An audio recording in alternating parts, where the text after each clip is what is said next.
Thanks. Yeah.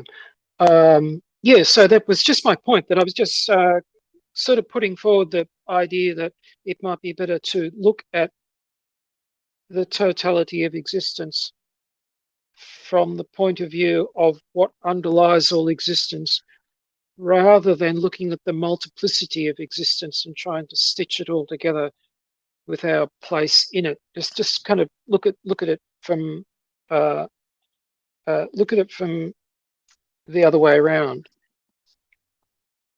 Yeah, I think that's right. And correct me if I'm misunderstanding like that view is so the view is like the prima Marta, Mother Nature, the consciousness emerges from her, and then the experience of the conscious of itself and its other mirror forms and the diversity of all of us on this planet and then the universe is her play. And so, is that correct? Is that the kind of idea of it, or Well, I mean, it's always this trouble of trying to put into words something uh, like this, because it doesn't really, can't really be captured in words, you know. yeah, Um, but I uh, get what you're saying because the mm, fundamental of it is consciousness itself because that is the experience we're all having right now. Yeah. I think what yeah, oh, go on, Torsten. I think what Sophie said about starting with Unity makes a lot of sense. I don't know about all of these Eastern philosophy very much, but for me personally, my path sort of started with this huge feeling of unity with the forest and the mountains and everything. And when I came to university, like 18 years later, I just rediscovered that unity when I read the big eco philosophers uh, of Norway from Norway, uh, and sort of the Arne Næss, the deep ecology stuff about all species on the planet being of equal value. That was sort of obvious to me. I didn't have to be converted or convinced about it. Even it was just an obvious thing, you know. So starting with Unity, but that was just in my case, I think that was just lucky, or just it happened to me. I don't know if it happened to most Norwegians or Scandinavians. Maybe my mother and father took me more into the nature than other people, but it's a good thing when you can read philosophy later in your life and just say, yeah, that's right, yeah, that's accurate, because you already thought about it, because you were already kind of introduced to it through ordinary life, I think. Yeah, words are empty without the experience, the authentic, real emotional experience of actually being there and present in it. And yeah, I think another thing that we'll have to try to convince George of when the conversation comes is because like so the view there is that like human intelligence makes it inevitable that the planet is destroyed and we go extinct, but I think with what we understand about Hugh's idea of the alien cortex, I think that the intellect is the narrowing of our consciousness, actually. I don't think it's intelligent at all. It's the narrowing of our uh, brain to control things, and it destroys experience. Well, it's back to the master, and it's a mystery, isn't it, that we've discussed in previous meetings. It's this dominance by the alien cortex that's the problem. It's not the alien cortex that's the problem. You can teach certain animals tricks and logic. They can do sequential ordering of things. There is probably little parts of the brains of all species have got some little things that are maybe not intellect, but logic, rationality, that can be little snippets of it. But what is the problem with our species, I think, is the dominance of it. And a lot of what Hugh was telling us was about exercises and meditation to not necessarily to destroy it, but to control it, to get it under the rule of our consciousness. Yeah, I really, I'm the same as you, Tostin. I was at a very young age immersed in nature, in a very pristine place near the sea. And even though I was as a babe in Paris for a few years, I was taken very, very young to the country. And then all my youth until I was an adult was spent in the summer on the holidays in the woods and sleeping outside for weeks. And, you know, swimming in rivers and climbing mountains. And there is no words, but the feeling of oneness is immediately injected into your senses and your body when you encounter that at a young age, and it never leaves you. You know how people talk about, oh, I got good memories. Do you remember what's your best memory? What's your best time ever? All my best memories and sensations, and the ones I'd like to bring with me on my dying bed, are connected with the smell of flowers, the feeling of water, the noise of the wind in the trees, the feeling of my feet walking on dead leaves. I mean, sleeping out in the night, and you know, there's nothing compares to that connection and that feeling that you are just in something that is your family. Well, we have the mosquitoes in the north, so I don't really want to take the memory of a million mosquitoes to my deathbed. But you know, I totally agree with you. This is just you know, different kinds of nature. I would just like to mention one final thing that I think I noticed when I went into what we call secondary school or gymnasium, somewhere there. I noticed that the culture that we live in wanted to separate words and, you know, language and stuff from real life, and the tactic that I chose was to nail words in my textbooks and stuff, which I was reading and learning from, to the real reference in reality, in nature. You know, so it took me longer to read the math book or the history book or whatever, but by nailing it completely to a real life reference, it made me, I didn't have to read a text twice, because you know, you understand it as a reference to something real at once, instead of like what you see today, like climate scientists and stuff saying something positive, you know, which is totally detached from reality, right? So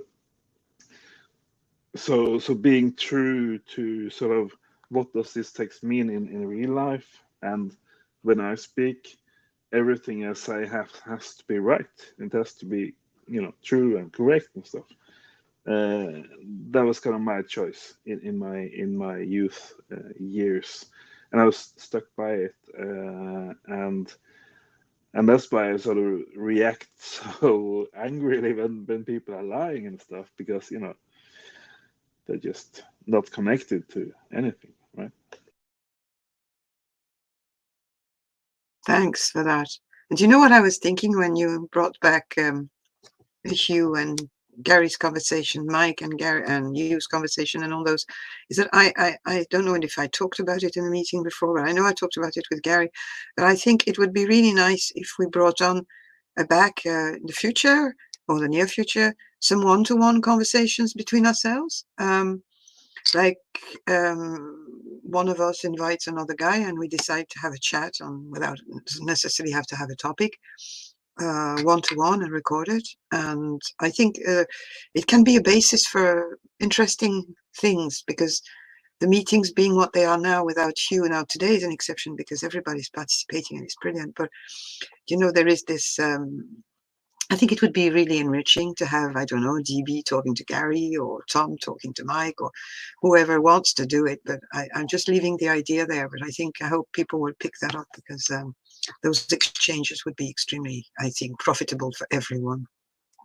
And Hugh liked that. He really thought that when we had a conversation one-to-one, he wanted to record. He wanted to keep it. He wanted it to be, he wanted the moment to be shared and to be kept. And you know how the moment is important because what happens when we do something live is live, you know, not non-edited and immediately is just priceless, I think. Yeah, you can reach what do you call it? Epiphanies and magic can happen. Yeah. And plus you can look back on it years later and be like, wow, I learned so much since then.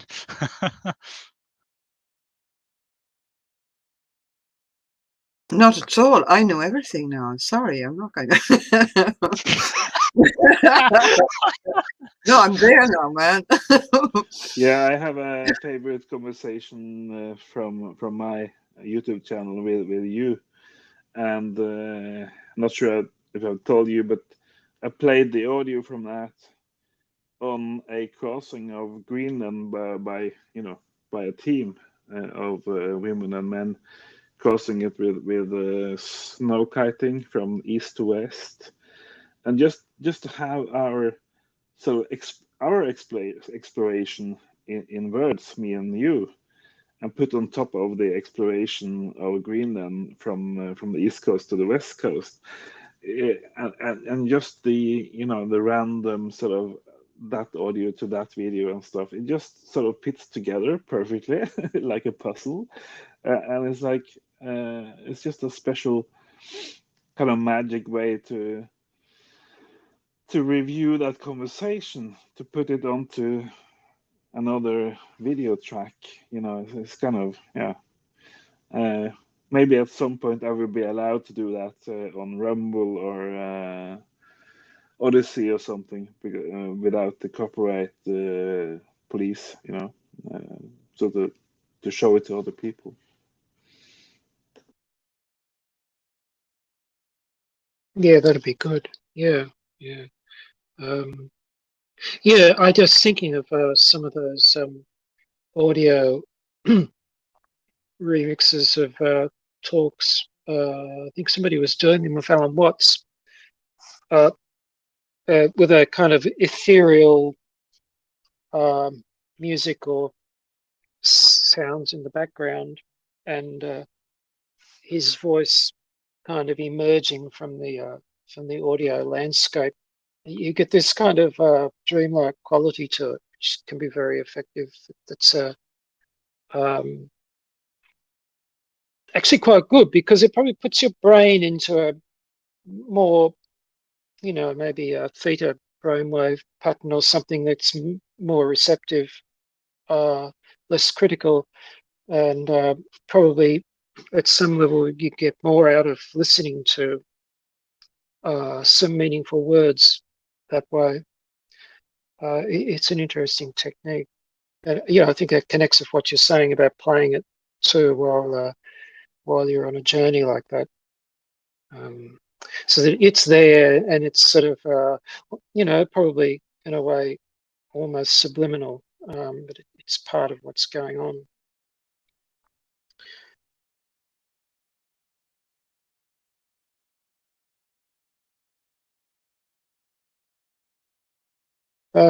So yeah, we probably might do something with this as one-to-one conversations at some stage.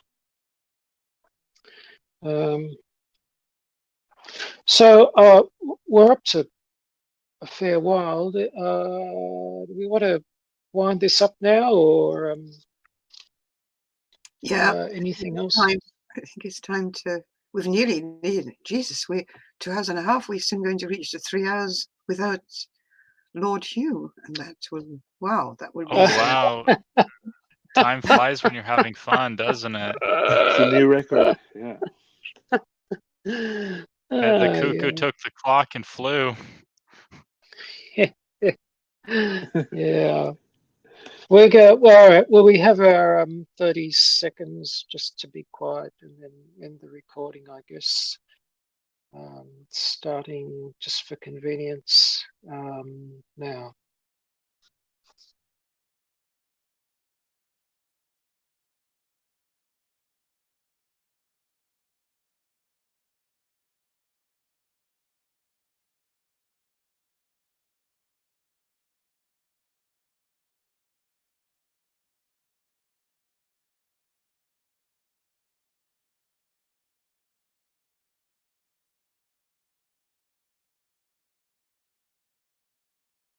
Okay. Well, thanks everybody for coming along. It was